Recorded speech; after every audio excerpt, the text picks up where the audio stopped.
order and running down through the agenda. I have an item here to review and approve minutes. I don't believe we have any outstanding minutes, correct, Mike? I believe that's true. I think we did the last ones at our last full meeting. I agree. I believe that's true. So, are there any update? Let's go on to the next item, which is to receive any updates to the presentation on the do nothing scenario. Marked around there someplace? So I'll start first. Yep. Floor's yours. Since we last met, Joanne and I have edited the Gil Montague 5-year. There were some formula issues that we straightened out. All 5 years now, pre-virus, are positive, cumulatively better than what we presented before. Still waiting on the transportation study. And Pioneer Valley School Committee last week revised the fiscal 20 and the fiscal 21 budgets. Tanya was kind enough to send them to me today after she had to rework them. And I have forwarded them to Greg and Alan to pass on to you. Also the detailed fiscal 21 Pioneer Valley budget, Tanya forwarded to me and I forwarded that to you. My understanding that Pioneer Valley cut the fiscal 21 budget by $33,000. In addition, since we last spoke, you have received from Steve and I many of the source documents that you had requested, both financial source documents and enrollment source documents. And after that, I then updated the slides to put the source document on every PowerPoint slide that we have. Steve, you want to comment further? Yeah, a suggestion, and Mike, I want to say it's a good suggestion to where we got the information. So I went back in what I'd done before and put in there the site where I got it from. It was good because I can go back myself easier than trying to hunt and peck and find it. So that was a good suggestion. Then anybody else can go back and find it. So provided you the information on a scan on how many students at Monty Tech, the enrollment looking from 8th to 9th grade, what that drop is, going from Pioneer Valley. And then we also did Gil Montague, and you can see the percentages. They're up in the 40 to 50% is the drop percentage. And then I gave, looking at where I got that from was from the DESE website, under the profiles, and it gives you the numbers. I went back to 16. You can see the drop on that. Also then provided the enrollment data again for both Pioneer and Gil Montague, where I got it from, and then where you could go take a look yourself if you wanted to. Then where the school choice kids are coming from, where Gil Montague school choice kids are going, what district, and then also Pioneer, the same thing, providing you what district, where they're going and the numbers. And you can see the numbers that are going with that. Also provided looking at, and you have to print it out, unfortunately, the way it comes, but looking at charter school and where they're going for charter school. Then I provided information from DSE on foundation enrollment, so you can see what that is and how that's done. And then also when they do the SIMS reporting, what kind of reports they get from that. Realizing the numbers that you see on the profiles, that includes who's sitting in the seat at that on October 1, and it includes both residents and school choice in.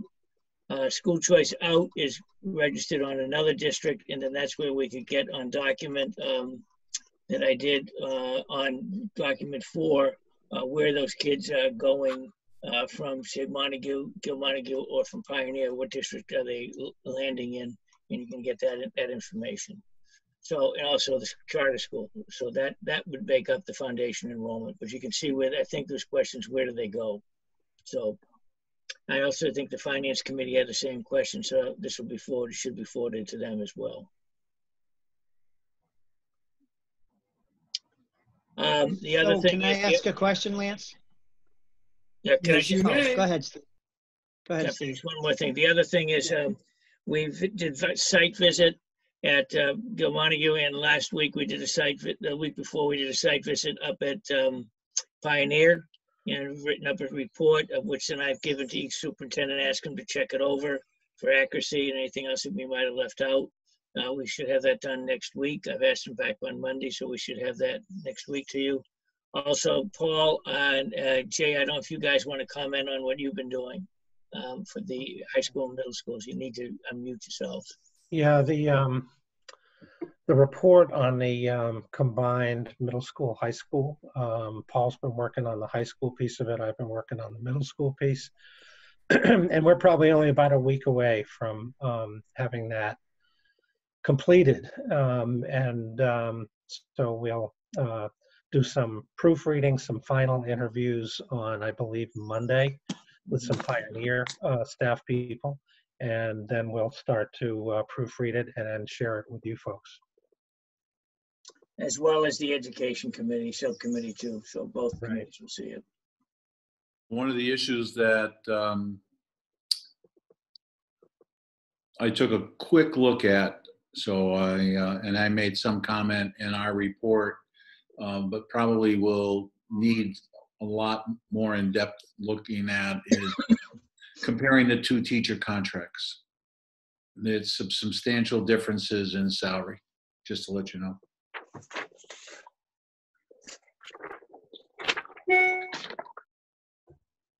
Can I just Hey, ask? Alan, you had a question? No, go ahead. Who wanted to ask a question? I can wait.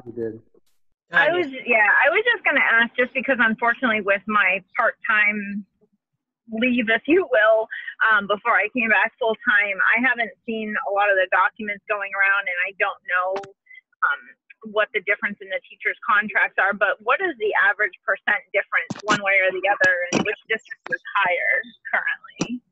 So Tanya, what I did was I took a look, I just randomly picked 4 spots on the teacher's contract. Yeah. For example, bachelor step 3 or 4, and then I also picked both contracts have a doctorate level, and I went to pick the maximum. So the percent ranges and differences was everything from 2% to 11.5%. Wow. So Was that range? Go ahead. Go ahead, Tanya. I was just going to say, so your differences between steps aren't the same percentages as it goes up a level then? No.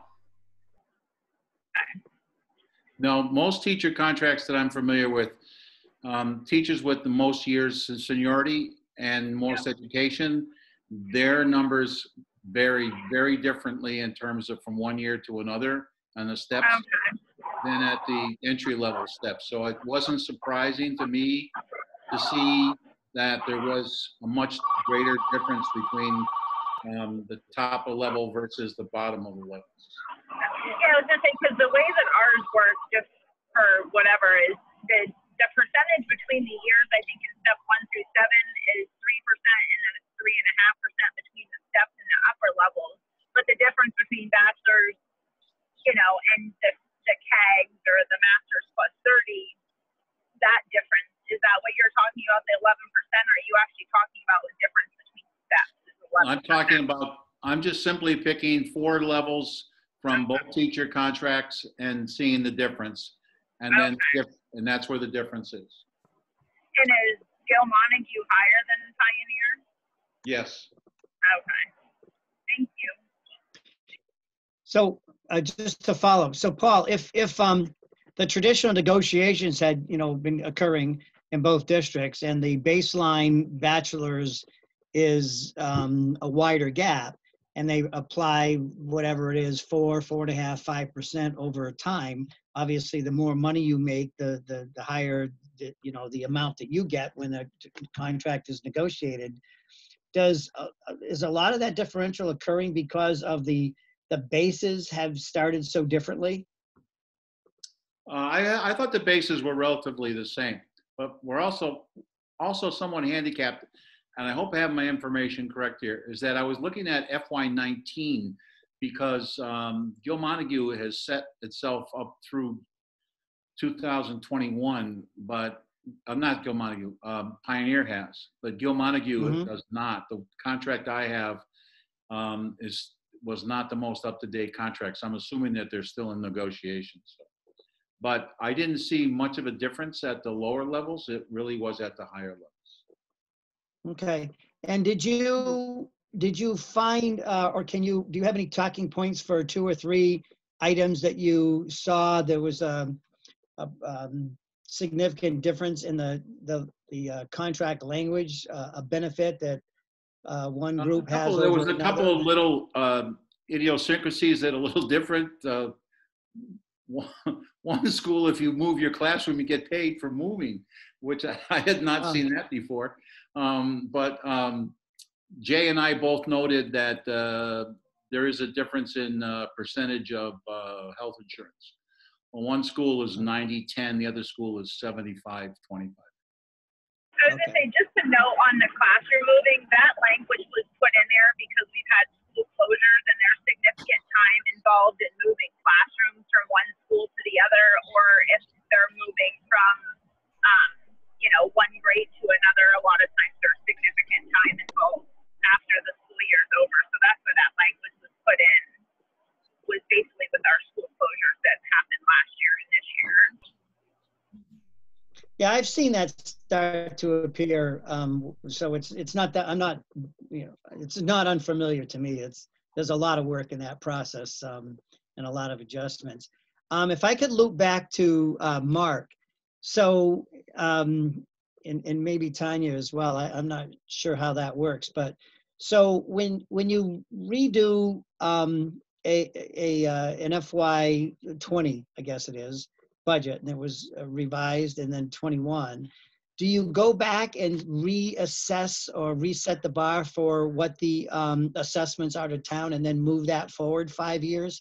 How does that work? So our assessments didn't change. Our amendment for FY20 was simply done for the purposes of capturing some excess transportation reimbursement and setting up a regional transportation reimbursement fund that we did not have in place, which was a budget mechanism that we used to be able to help offset the FY21 budget. So there was no difference to our assessments to the town. All right, got it. And it was only $53,000. It wasn't a huge deal, but we were trying to help our 4-member towns as much as possible next year. So we pulled all the tricks out of the hat, so to speak. Yeah, no, I get that. Okay, that's good. So then Mark, you just project forward in this, in your scenarios, what the assessment would be over 5 years with, at the moment, I guess, with total disregard, because we don't have much direction about finances, due to the pandemic, right? You're doing that as if everything was normal. Well, let me say 3 things in response to that. Number 1, remember, we're doing a do nothing, and then we're doing a combined high school, middle school, etc.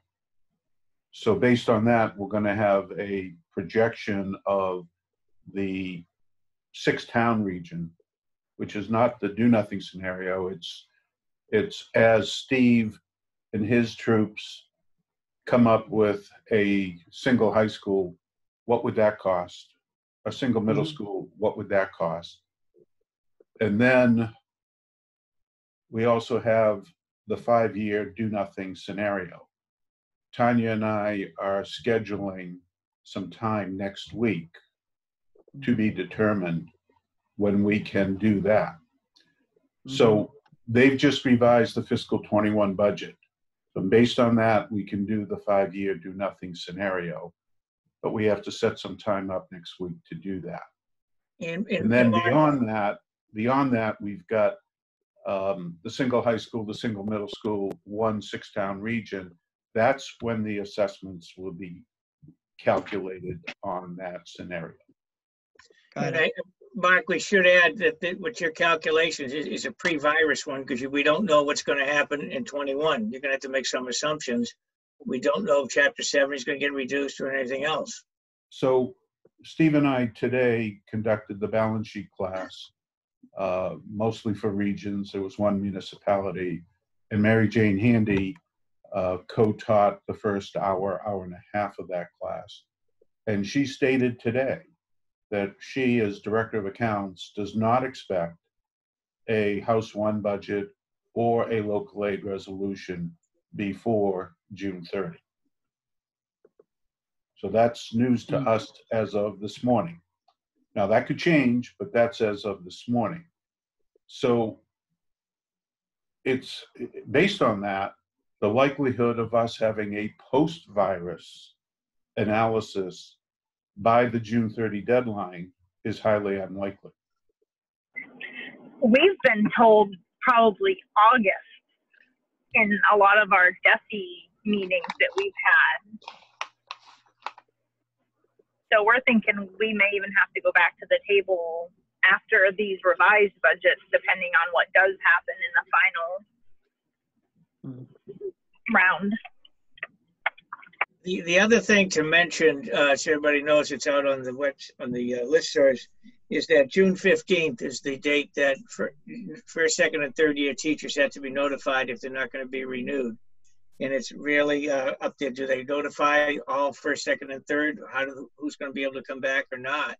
And it's a real problem if they notify them, and then they can go collect unemployment. So it's going to be a very interesting process what they do. And they would somebody's trying to see if they can get an extension on that. It's in law. On June 15th, the first, second, and third year to be notified that they're going to be contracted for the following year. So it's really causing a lot of problems.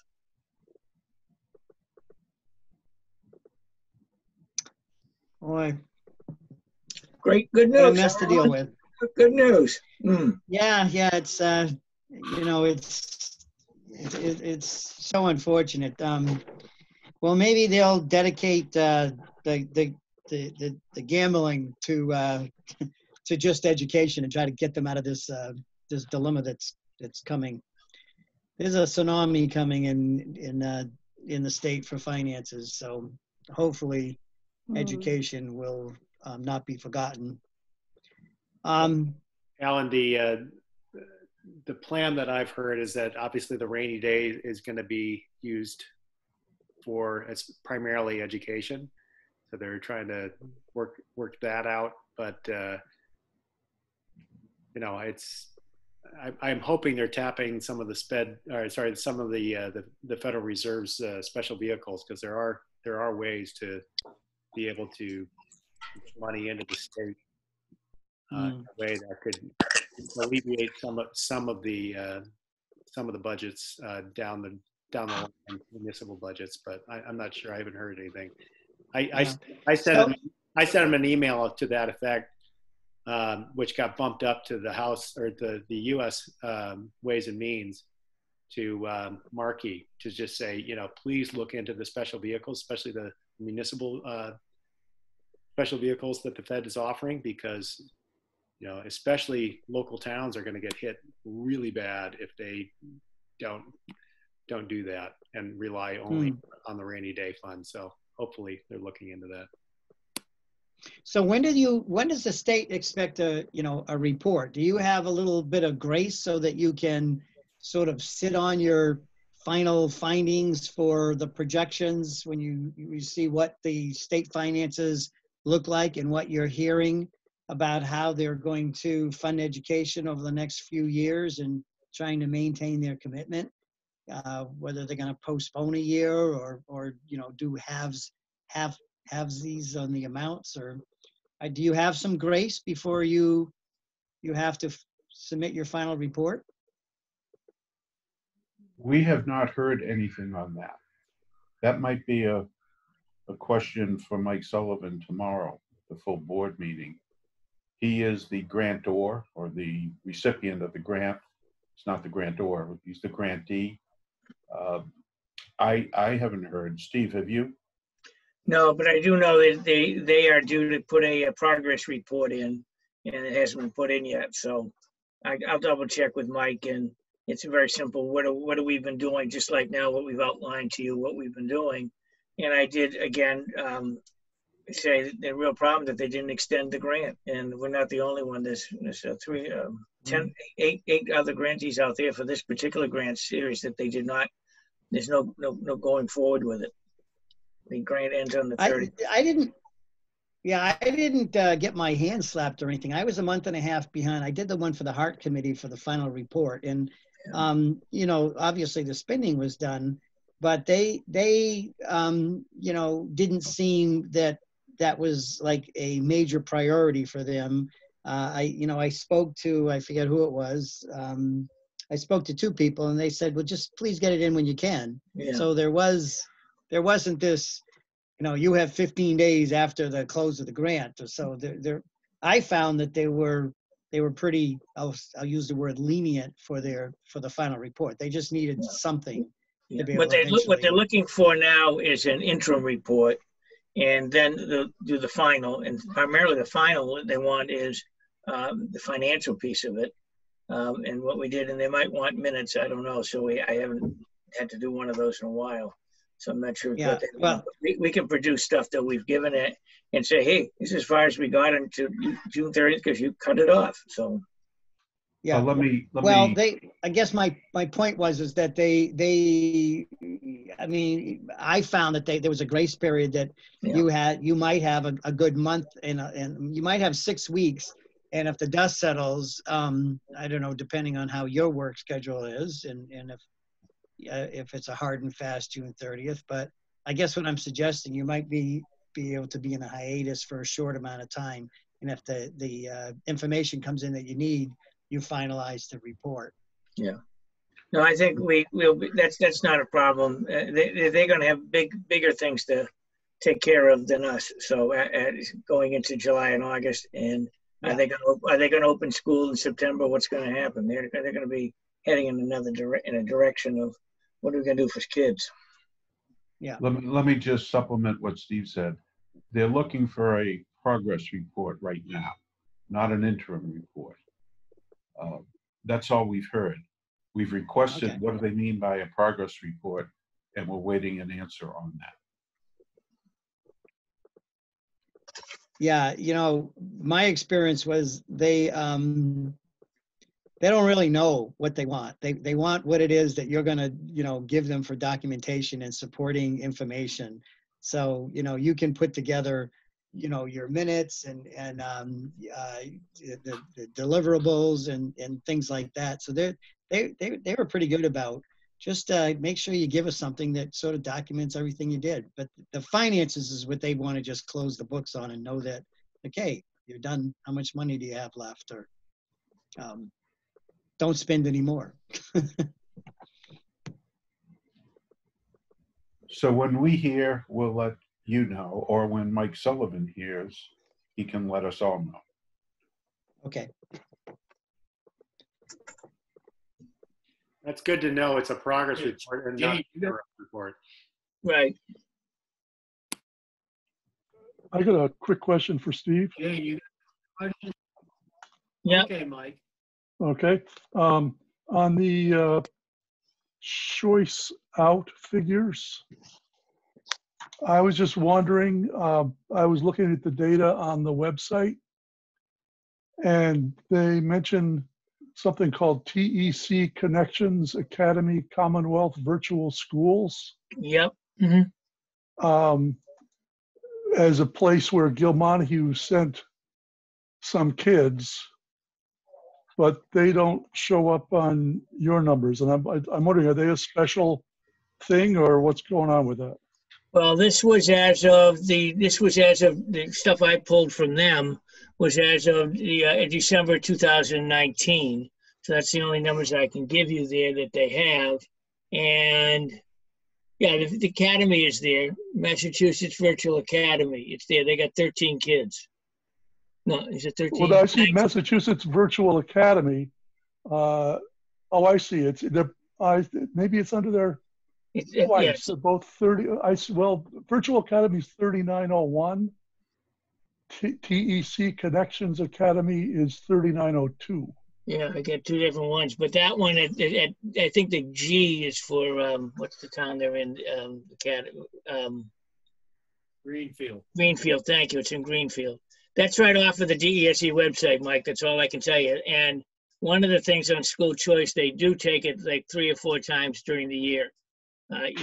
October 1 is you're trying to compare year to year, so that's why they're using the October one. Okay, I'm just looking at the DESE, whatever that site is. Yeah, you have to go in. I think you actually gave me the URL for it. So I did. was just wondering why it wasn't. Yeah. You know, if there was a reason why those kids weren't counted, I guess the answer is they would have been counted if they'd been there when you pull the numbers. Yeah. And when that report was done. So, and again, if you take a look at it, you got to do some sorting to get this. You have to do some sorts on there to get it. Oh yeah, that's why it's nice to have Excel. Yes, it is. You can drop the whole sheet down if you wanted to on your computer if you wanted to take it. I've done it. Yep. Yeah. Good. Yep. A step ahead of you there, Steve. That's good. That's good, Mike. But no, it was a good thing to, where are they? How do you get to it? So, and if there's any other research that you want to do. Yeah, just a heads up, Joanne Blyer just sent me the transportation report. It came in about maybe 5 minutes ago, and I forwarded it on to all of you. So I just wanted to give you a heads up on that, Lance, because that was something that we did want to review before the meeting tomorrow, but this is when I got it, which is about 5 minutes ago. So, did you send that to Tanya as well? I can. Yeah, please do. Okay. Jane, you got any questions? No, I don't. I need more time in my day to get my questions together. I've been buried in town budget stuff. It's that time of year. Oh my gosh. One of the things that's really this committee is going to be dealing with is when they, after we'll call post-virus, when they finally set a state budget and you see all of what's coming down. I mean, I was going to ask Greg, have you heard anything about the lottery money coming? How's the lottery doing? Anything coming from there? I have not. Well, that's the big income to cities and towns. Yeah, I know, but I have not heard anything about that. Right now, the things I hear daily is it is just a big question mark right now. Yeah, I know. The rumors have been anywhere from a 5% reduction in state aid to 50% reduction. It's all over the map. Yeah. Well, I think that's where the work is going to come, and especially for the planning board, saying if this is how we're going, and is this just the beginning, or is it going to be a recovery? What are we going to do, and how are we going to react to it? Right. And that's going to be a big thing here. That's why Mark and I've had the discussion to do a pre-virus, what it would look like, and then you do a post-virus, and you can see what the problems are, and then going around to the 6 towns and doing some presentations. Here's what it is, folks, and how are we going to survive? What are we going to do for sustainability? Tanya, I forwarded that transportation report to you. Thank you. And if you guys want to, I mean, like I said, I know I've been absent, but and we're nearing the end of the grant, but if there's any information you guys need, financially, or want to share anything with me, I'm happy to bring that back to the committee and the superintendent. Today's their graduation, so that's why he wasn't available. Are they having it at the drive-in theater? They are. Yeah. Tanya, I got something I would like to get. Yeah, go ahead, Mike. Am I on? It's been suggested we look at the auditor's reports for the districts. Mhm. And David Young gave us the FY19 report, but he hadn't come up with the FY18 report. Is that I something? I have all those in electronic copies. So FY18 was when I started cleaning stuff up for the district, and then FY19 was the year that I was there for a full year. Okay. Just to Well, put some context into it, just because I'm sure you all were aware of the financial issues that were and reporting issues that the district had in the past. So, but I yes, read the articles in the paper. Yeah, I can provide you with 18s electronically. Who should I send that to? Steve, do you want me to just send it to you and then you can disseminate it to the members, because I don't have everyone's emails? Fine, if you got mine, send it to me, I'll forward it on. Okay. Or Is that Greg, from right? Melanson and Heath? What was that? Is that Melanson and Heath? Is that Yes. from, did Melanson Yeah. and Heath do the audit? Yes. Okay, all right. Yeah, and I would say, Tanya, if you have commentary, that would be great too. On the audit or on the regionalization? On the, I thought you'd said you had some comments on the audit because that was the period Oh, of. no. So in FY18, I came on, and I don't know, who knows what or whatever as far as my position. I came on as the treasurer in January, and that was kind of when the can of worms was opened and the state came in, and I realized very quickly the district had some financial stuff. So I tried in FY18 to correct a lot of the stuff that I could, reporting wise and process wise. So there's actually our district responses that are in the audit and the management report is basically my responses to what we were doing going into FY19 to correct some of those things. So you'll see those in the district responses, but if you guys have any questions on certain things or where we might be in resolving them, I'm certainly happy to answer that. One of the things that the district had struggled with was the chart of accounts. There was some issues with just not being compliant. I think a lot of districts have that issue, and that was something that was going to be taken care of this year. But again, with everything going on, that project had to be tabled, but it is still in progress to be updated. But now that we've closed schools and stuff, it's actually a better time because we've consolidated, and I'll be working on that as soon as the year-end close is finished. But other than that, everything's pretty much been cleaned up, resolved. We worked on our student activity accounts and stuff, so we're in pretty good shape. I'm glad you brought that up, Tanya, because Mike, I think in that regards, the most important part to the 18 audit is in the management letter is what the administration did to address the issues. So that doesn't show up, in their report. So unless you read how they handled it, you can get a totally different impression. So 19 should have quite a reduction in the management letter of issues. Yeah, the management letter went from like 10 or 12 pages to like 4 or 5. So yeah, Very good. So you'll see the district responses from 18 should reflect in the improvements or reduction in comments in 19 when you have that. Okay. Okay. Yeah, that's good to know. And then I expect we'll be looking at 20 when it becomes available as well. So. Yep. And those are all, one of the things, they should be on our go website ahead. too. All of our audits are actually posted on our website as well. I don't know why I didn't think about that earlier, but they should be out there historically too. Oh, really? Yeah.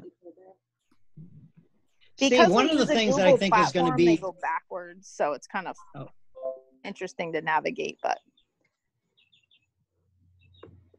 Steve, one of the things I think is going to be a challenge, not just for you guys putting the report together, but for school districts and business administrators, is all the new stuff they weren't planning. If kids do come back, they'll be having a schedule of, who knows, every week, every other week or something, coming to the schools, doing deep cleans. I'm sure they hadn't planned on that. They've got all this technology stuff that they didn't have before that they're going to be looking, you know, for funds to try to address that issue. So I just think there's going to be a necessity to be transferring funds constantly within the school budget, you know, whenever it's possible, to handle these unforeseen things when the budget was put together. There's going to be a lot of unforeseen things. Very good point. We're talking about that right now. Do we do hybrid? Do we not do hybrid? Social distancing within classrooms, cleaning after class, a whole bit. Yeah. Yeah. And then you have the categories of teachers that may be in the age category that are high risk. High risk, and you know what? I don't know. It's going to be a challenge. Okay, so do we have another meeting planned? I guess I should direct that to Lance here. What were we thinking? Toward the end of June, July? What, for finance and transportation? I want to talk to the members about that. That's the next item on the agenda. It's where we go from here. Jane, you got any suggestions? Is we got to wait on the report. Well, we got some transportation report today, but I don't know what's in it.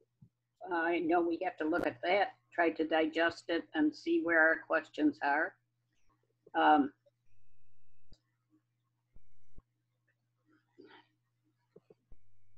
Trying to pull the whole thing together is just mind-boggling. And Alan, you had a statement in your note to all of us about tomorrow's meeting about a mega district. And some of the stuff I'm looking at for a 6-town district doesn't make sense, but a much larger district might make sense. You really triggered something that maybe you wish you didn't. I've been saying for a long time that given the population of Franklin County, all these school districts do not make sense. And I think our committee is a beginning towards discussing those things. I hope that looking at a 6-town district makes more sense than 2 districts that we have now, but honestly, I haven't wrapped my head around all these reports to know whether I think that's true or not. Well, when we started this, Jane, I know you and I had that conversation where you thought it would be best to have a much bigger district than just these 6 towns. But, you know, we're in the process of that we're in, which is we have the grant for what we have. And I mean, it's this. That does not mean that should be our conclusion. Oh, gosh, no. If we absolutely chose that as our conclusion to start with, I think we made a big mistake. Oh, gosh, no, that was not my point either. My point was that this is, like you said, the first step in that we may find that the report that we come up with is that this is not large enough. That we look at it and go, this is not, you know, encompassing what our goal is. So, but it is the grant we have. So, but that's why, you know, I agree with you. We have to keep a very open mind. And, you know, the pandemic has definitely not helped because that's really put us into a tailspin. Yeah, Greg, is Joanne going to be able to present something, because she's on the agenda? Yeah, I'm hoping. It's interesting. I did not have her. When she emailed me, she sent me the report, you know, again, maybe 10, 15 minutes ago. And she had it in her calendar that we had a meeting now. And I'm not sure if I just didn't send out the invitation. I sent her an invitation right away. And I said, well, we're in the middle of a meeting now. So if you can make it, please do. I don't see her as trying to join, but she should have had, and I know I sent her an invitation for tomorrow. That was when we had actually planned and had her on an agenda, not on today's agenda. Right. So that may be why I didn't invite her to this meeting. I don't want to overload her with Excuse me, invitations. gentlemen, can we get back on subject? Does Tanya have, did Tanya get an invite for that Zoom Alan. meeting tomorrow for the? What time is We're- the? It's 4. Okay. We're drifting off subject here and heading into some territory we want to cover tomorrow, and those discussions we should have today. But I'd like to give Mike and Lynn a chance to talk about how we should proceed from here. And then we can go back onto the subjects that interest everyone. Well, Mike, my you point, got any- Lance, was that if we're going to have this on the agenda tomorrow, then all of the finance committee members are part of that. We'll have this review with Tanya, with Joanne, and then you may then want your follow-up meeting to digest, her presentation and conclusions or whatever. That's all. Because if we started out with, would that make sense to do that? To get that transportation report, which Jane was saying, and I was thinking, well, wait a minute, we have that already on the agenda.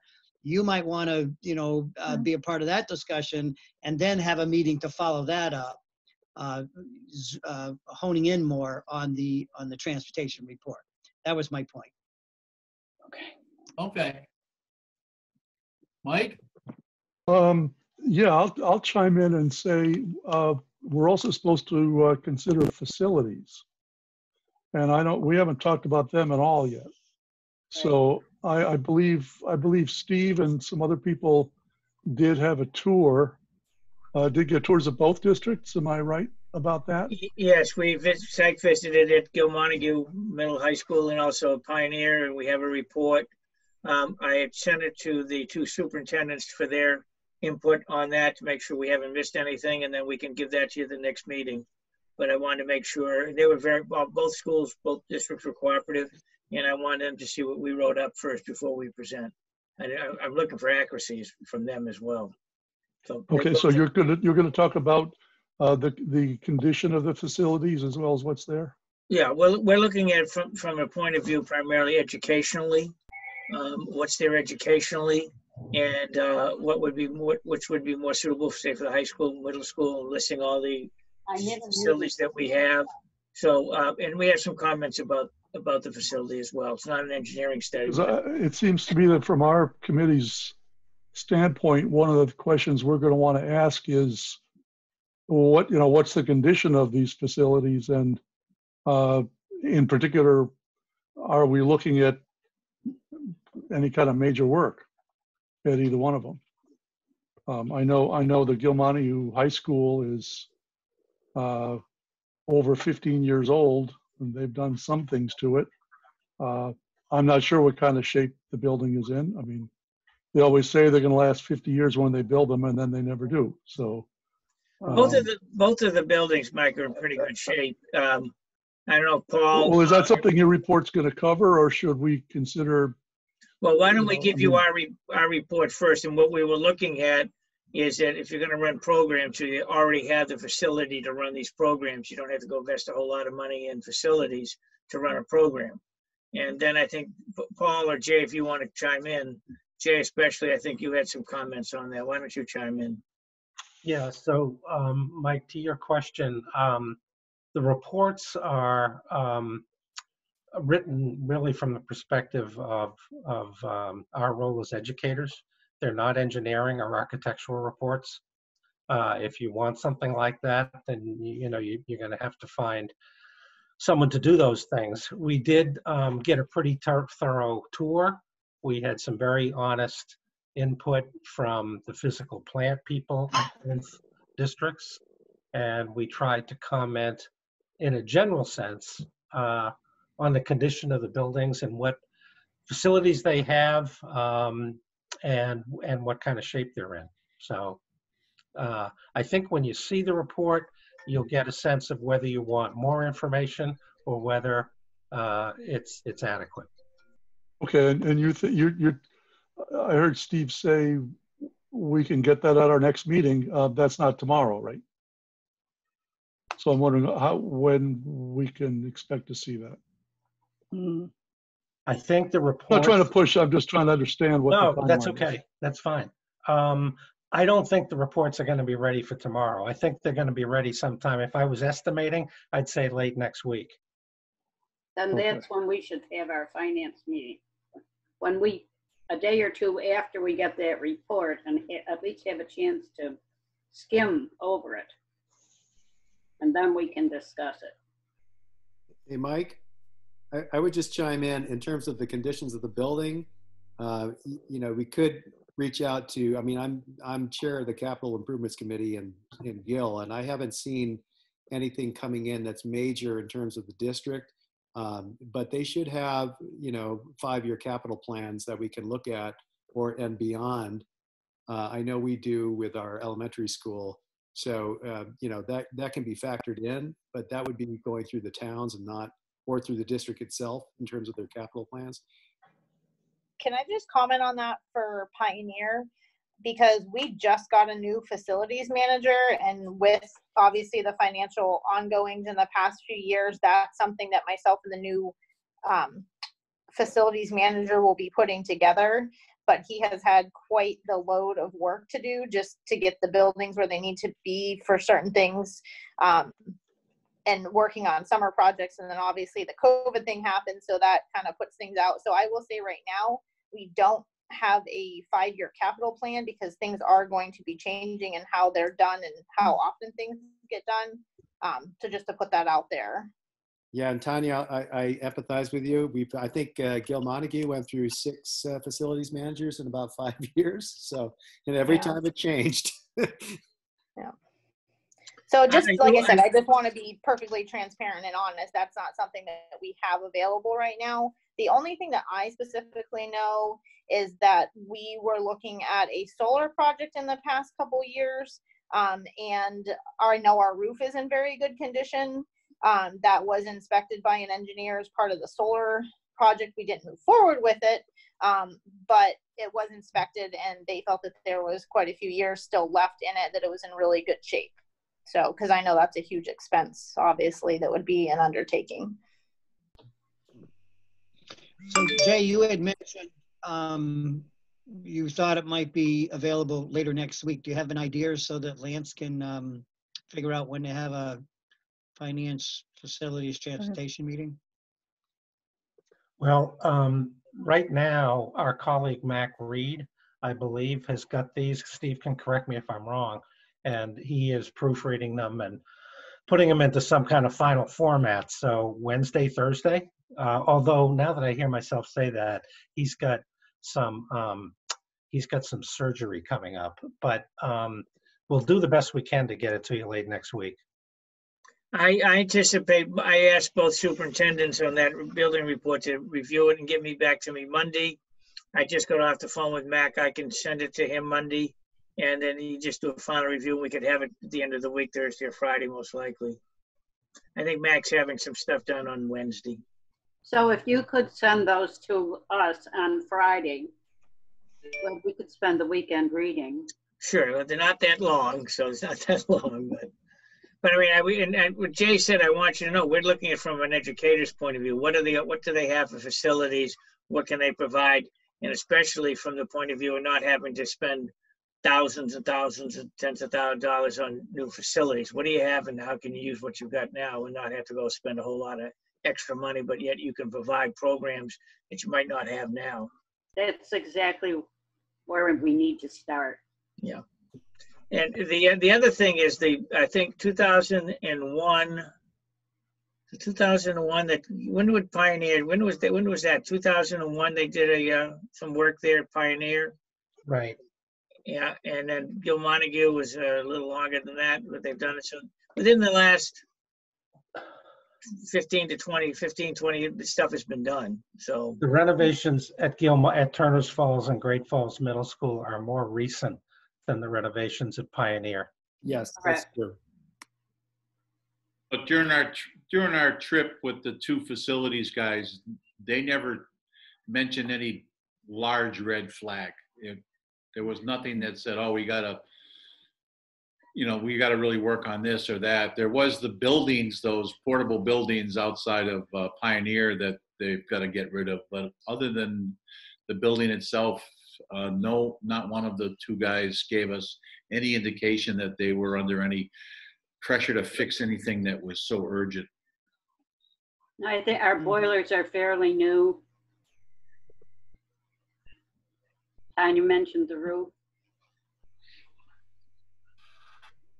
Those are the big things.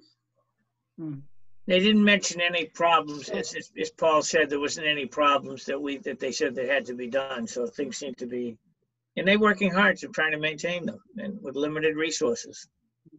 Well, and I think the Lance, towns have supported that in this district. We're always willing to support a capital expense in addition to the operating budget. So that Lynn, we don't want to have a great big repair bill. We want to keep it on a you know, even keel. Lynn, have you got anything? I'm in, how do you say, listen and learn mode. And I will weigh in as I can. Okay, I just want to give you a chance, Alan. Thank you very much. So Lance, you're looking, I guess, at the week of the 15th, the week of June 15th, for your next meeting. Well,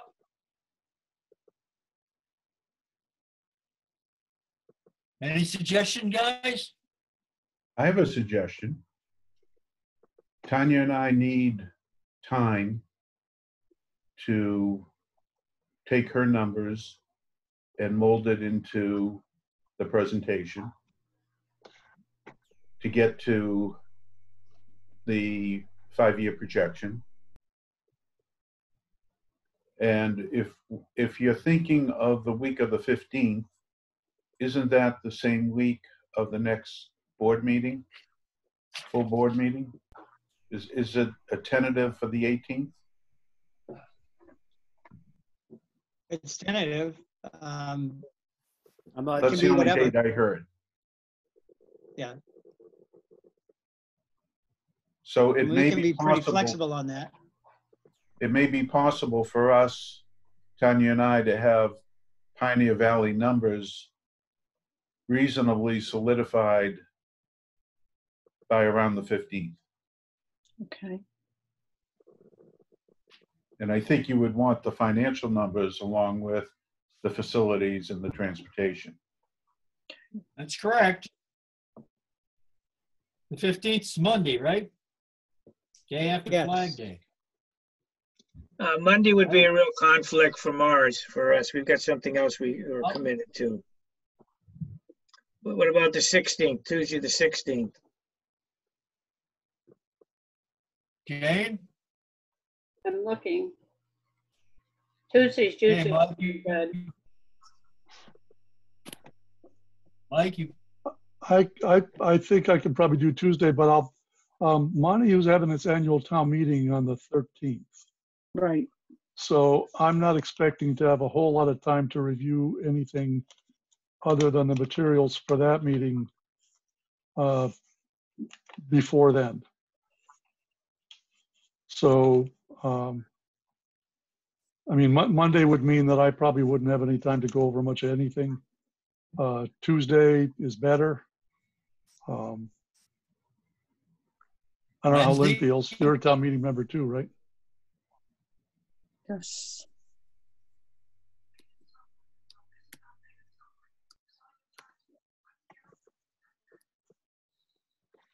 I think she said yes. Right. So I'm here in June 16th, Tuesday, June 16th. What time are you folks thinking?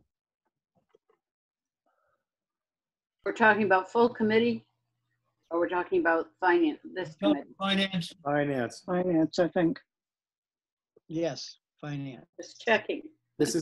Jane, this would be assuming that we would have a full meeting on the 18th. Okay. Okay. That needs to be. If we could do 3:30 was a good time today to do it. If people can do 3:30. That works for me. Yes. Works I for don't want to me. get too much into my cocktail hour. Lynn, Yes, that works. Mike, Sure, that works. Jane, you, I said yes, yeah. all right? Then it's June 16th, 3:30. Okay. It's the time of the next meeting. And then on the 18th, Does 4 anybody o'clock? else? That's Alan. Yeah, well, we'll this tomorrow we'll nail down whether or not that's going to work for folks. Okay. Okay. Does anybody have anything else?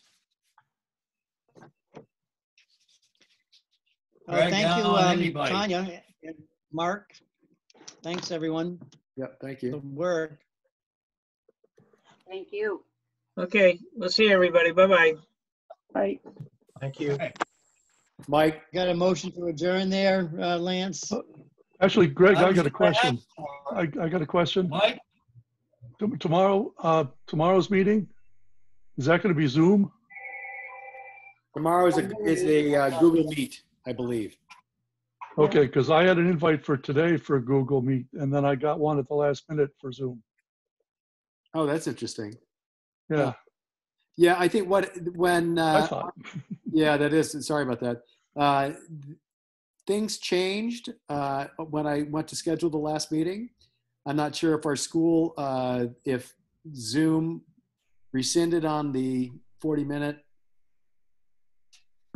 extension, meaning going beyond 40 minutes.